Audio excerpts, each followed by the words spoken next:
የስታንፎርድ ብሪጁ ጨዋታ የካይሴዶና የራይስ ፍልሚያ ነው የሚል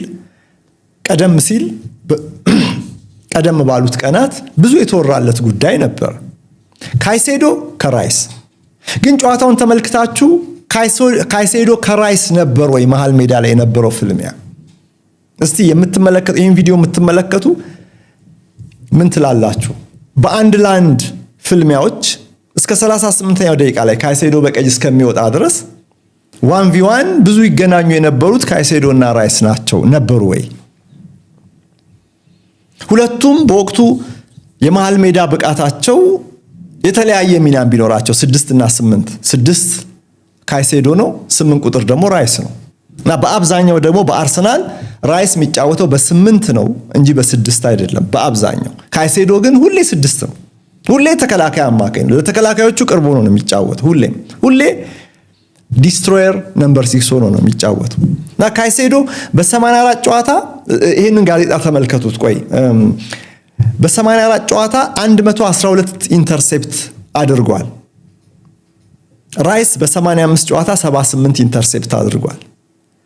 ካይሴዶ በ84 ጨዋታ 239 ሸርተቴዎች ሲወርድ ራይስ በ85 ጨዋታ 158 ሸርተቴዎችን አስመዝግቧል። አያችሁ፣ በኢንተርሴፕሽን እና በሸርተቴ ራይስ ያንሳል። የበለጠ የካይሴዶን 6 ቁጥር ሚና ነው የሚያሳየው። በ84 ጨዋታ ካይሴዶ 52.4% ያህሉን ግጥሚያዎች ሲያሸንፍ ራይስ የተገኘበት አርሰናል ደግሞ ከአጠቃላዩ 64.7% የማሸነፍ ንጻሬ ያለው። በእነዚህ ቀደም ሲል በገለጽኳቸው ጨዋታዎች ካይሴዶ 3983 ኳሶችን ሲያቀብል ራይስ 4419 ጊዜ ተቀባብሏል። እንግዲህ የካይሴዶ ቀይ ካርድ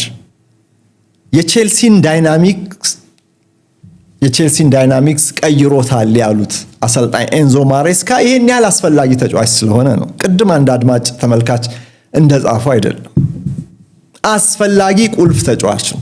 የትኛውም አሰልጣኝ የሚመኘው አይነት 6 ቁጥር ነው። አሁን ሞሰስ ካይሴዶ እንደዚህ ያለ ቁልፍ ተጫዋች ነው። 38ኛው ደቂቃ ላይ ኤንዞ ማሬስካ ያወጣባቸውና የግድ የጨዋታ ስልታቸውን እንደገና ለመከለስ የተገደዱት